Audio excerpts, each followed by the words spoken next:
नांदेड जिल्हा मध्यवर्ती बँकेत मला कायमस्वरूपी सामावून घ्या, दिव्यांग नारायण नवले यांची जिल्हाधिकाऱ्यांकडे एका निवेदनाद्वारे मागणी. याबाबत सविस्तर वृत्त असे की अर्धापूर शहरातील दिव्यांग बांधव नारायण नवले यांनी आज जिल्हाधिकारी नांदेड यांना एक निवेदन सादर केले आहे आणि या निवेदनात मागणी केली आहे की नांदेड जिल्हा मध्यवर्ती बँक लिमिटेड नांदेड येथील शिपाई या पदावर मला माझ्या 6 वर्षाच्या पूर्व अनुभवानुसार कायमस्वरूपी सामावून घेणे, अन्यथा मला सहकुटुंब सहपरिवार आपल्या कार्यालयासमोर आमरण उपोषणाला बसावे लागणार असल्या संदर्भात दिव्यांग नारायण नवले यांनी आज जिल्हाधिकारी यांना निवेदन सादर केले आहे.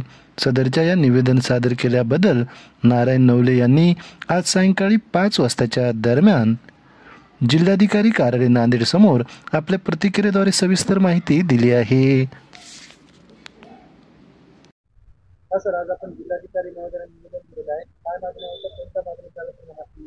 सर, मी नारायण भीमराव नवले मागील 1997 ते 2004 पर्यंत नांदेड जिल्हा मध्यवर्ती सहकारी बँकेमध्ये काम केले, शिपाई या पदावर काम केलेलं आहे. तरी आता त्यावेळेस आम्हाला कामावून कमी करण्यात आले होते. बँकेची परिस्थिती डबघाईला आल्यामुळे आता बँकेची सुधारणा झालेली आहे. आता बँकेत पुन्हा नोकर भरती होत आहे.